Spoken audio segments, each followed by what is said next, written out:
नमस्कार प्रेक्षकांनो, लक्ष्मीच्या पावलांनी या आजच्या भागामध्ये तुम्हाला कलाला अद्वैतचा सहवास हवासा वाटणार आहे आणि नैना घरात टिकून राहण्यासाठी नोकर व्हायला सुद्धा तयार आहे हे पाहायला भेटणार आहे। त्यासाठी आपल्या चॅनेलला सबस्क्राइब करा आणि व्हिडिओ शेवटपर्यंत पहा। आवडला तर लाईक सुद्धा करा। तर आता आपण पाहूया की सकाळ झालेली असते आणि कला अंथरुणातून उठते तेव्हा बघते तर अद्वैत हा आजूबाजूला कुठेच तिला दिसत नाही। तर ती त्याला शोधायला लागते आणि शोधत ती विचार करते, हा एवढ्या सकाळी कुठे गेला असेल बरं, आणि मला सांगितलं सुद्धा नाही याने, हा असा काय आहे असा विचार करत ती खाली जाते आणि खाली गेल्यानंतर किचन मध्ये अंजू काम करत असते। अंजूला सुद्धा विचारते, अगं अंजू तू अद्वैतला पाहिलंस का? तर अंजू म्हणते नाही। तर मग त्यानंतर ती आबांकडे जाते आणि आबांना म्हणते, आबा तुम्ही पाहिलं का? तर आबा म्हणतात, मीही त्याला सकाळपासून पाहिलेलं नाहीये। तर ती विचार करते की हा नक्की गेला तरी कुठे।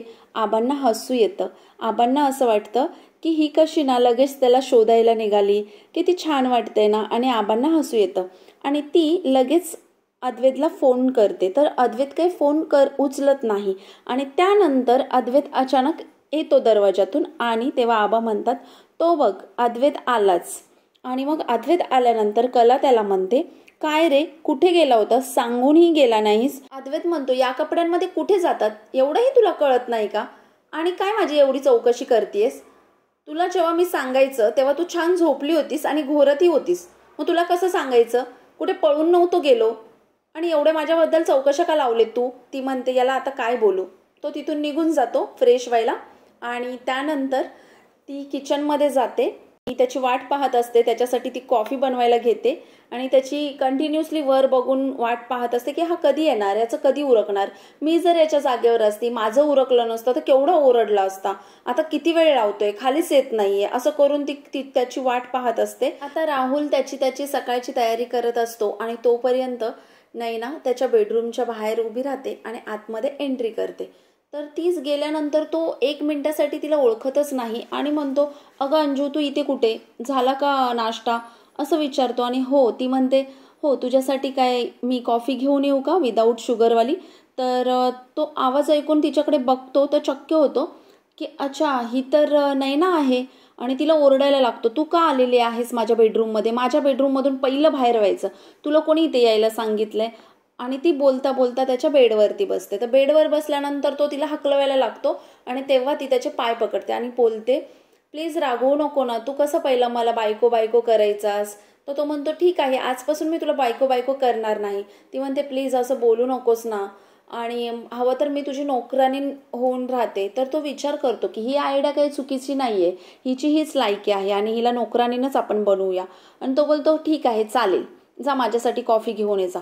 आणि ती जाते तर बघते काय, इकडे कला अद्वैत खाली आलेला असतो आणि कला त्याच्याकडे पाहत असते आणि विचार करत असते, हा माझ्याकडे कधी पाहेल? आणि हे सगळं नैना पाहते। तर नैना पाहते आणि बोलते, प्रेमात वगैरे पडले की काय हे एकमेकांच्या दोघं? जाऊ दे, मला काय करायचंय? आणि ती म्हणते, चला बाजूला व्हा, मला कॉफी करायची। मग तेव्हा कला म्हणते, कॉफी रेडी आहे, तू घेऊन जाऊ शकतेस। मग तेव्हा तीच कॉफी ती घेऊन जाते आणि यानंतर मग अद्वैत किचनमध्ये येतो। किचनमध्ये आल्यानंतर बघतो तर काय, तिने ब्रेड गरम करायला ठेवलेले असतात, ते पूर्ण जाळलेले असतात। तर तो म्हणतो, लक्ष कुठे असतं तुझं, आणि तुझं हे असंच म्हणून म्हणतो आपली जोडी जमत नाही, परफेक्शन नावाची तुला चीजच नाहीये। असं करून दोघं पुन्हा एकमेकांशी छान भांडण करत असतात आणि त्यानंतर ती म्हणते, हे सगळं ना तुझ्यामुळे होतंय। तर तो म्हणतो, चल पटकन आता मला नाश्त्याला दे आणि लवकर उरक, आता मला नाश्त्याला काय देशील? ती बोलते, थांब जरा। मग तो बोलतो, ऑमलेट दे म्हणून। तेव्हा ती ऑमलेट करण्यासाठी घेते आणि तो तिथेच उभा राहिलेला असतो आणि तो तिथेच उभा राहिल्यामुळे तिला काहीही सुचत नाही।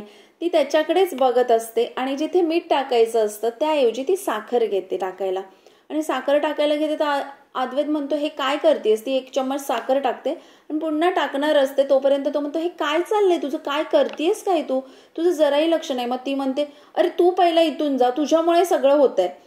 आता नैना राहुलसाठी कॉफी घेऊन जाते। तो तर आता तिला मोलकरीण बनवून खुश असतो। तो म्हणतो, झालं तुला परत असं चालणार नाही, लेट झालं तुला, समजलं ना? कॉफी सोबत मारी बिस्किट ती घेऊन जाते। म्हणून तो म्हणतो, नको त्या ठिकाणी अक्कल वाटतेस, म्हणून अक्कल संपली आहे का तुझी? आता तो मारी बिस्किट कवर काढून तिच्या पायाजवळ टाकतो आणि त्यानंतर बिस्किट प्लेटमध्ये ठेवतो. अशी सजवायची असते प्लेट असं म्हणतो. समजलं ना? आणि बघतेस काय, उचलतो रॅफर, बघू नकोस, नाहीतर त्या रॅफरसारखी बाहेर उचलून फेकून, नोकर आहेस ना तू, नोकरासारखी राहायचं, समजलं ना? असं बोलतो आणि तिला तिथून हकलवतो. आता इकडे संगीता झालेल्या प्रकरणावरती खूप विचार करत असते आणि विचार करता करता तिला चक्कर यायला लागते. तिला नैनाने केलेल्या प्रकरणातून तिला असं होतं की त्या टेन्शनमधून मला बाहेरच येता येत नाही, डोळे बंद केले काय, झाकले गेले काय, तेच सारखं आठवत असतं. त्याच्यामुळे तिला चक्कर येते आणि ती तशीच कोसळून जमिनीवर पडते. हे काजल पाहते आणि जोरात ओरडते, आई, अगं आई, बाबा बघा ना आईला काय झालंय. तोपर्यंत संगीताचा नवरा तिथे येतो आणि तोही तिला जागी करायचा प्रयत्न करतो. त्यानंतर काजल डॉक्टरला फोन करते आणि घरी यायला सांगते आणि पाणी घेऊन येऊन मग तिच्या तोंडावरती शिंपडतात आणि तिला शुद्धीवर आणायचा प्रयत्न करतात. मग ती शुद्धीवर येते आणि खूप मोठ्याने रडायला लागते की माझ्या पोरींचं आयुष्य बर्बाद झालं, माझ्या पोरींचं आयुष्य मीच बर्बाद केलं आणि माझ्या पोरींना मी चांगलं वळण लावलं नाही, त्याच्यामुळे असं झालं का. स्वतःवरच सगळ्या गोष्टी घ्यायला लागते. मी असे संस्कार कधी केलेच नव्हते माझ्या मुलींना, एवढे चांगले संस्कार करून सुद्धा नैना अशी कशी काय निघाली, असं करून ही रडायला लागते. आणि त्यानंतर आता अद्वैत चाललेला असतो ऑफिसला आणि तिला सांगतो पटकन नाश्ता घेऊन ये. तर ती लगेच त्याच्यासाठी दही पोहे घेऊन येते आणि तो म्हणतो हे काय आहे, तू तर ऑमलेट बनवत होतीस ना, निदान टोस्ट तरी घेऊन यायचे. तर ती म्हणते हा आपला भारतीय नाश्ता आहे, तर तू हा करून बघ, तुला नक्की आवडेल, छान फोडणी दिलेला आहे, तू खाऊन बघ. आणि तो खात असताना ती विचार करते किती निरागस आहे ना हा, आणि त्याच्याकडे एकटक पाहत असते.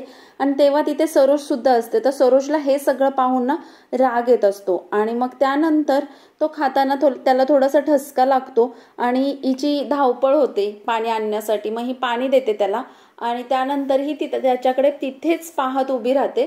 तर अद्वैत म्हणतो तू काय इथे उभी आहेस, तू जा, तुझं किचन मधलं काम उरक जा. मग तेव्हा पुन्हा तिला सरोज ओरडायला लागते की मी तुला पाहतीये की तू एकटक त्याच्याकडे पाहतीयेस, भुरळ पाडायचा प्रयत्न करते, पण मला माझ्या मुलावरती विश्वास आहे, कळालं ना? त्यामुळे तुझं हे जे चाललंय ना ते पहिलं बंद कर. आणि तिला या सगळ्या गोष्टीचा राग येतो आणि ती तिथून निघून जाते. आता कला तर अद्वैतच्या प्रेमात पडत चाललेले आहे हे आपल्याला दिसतच आहे.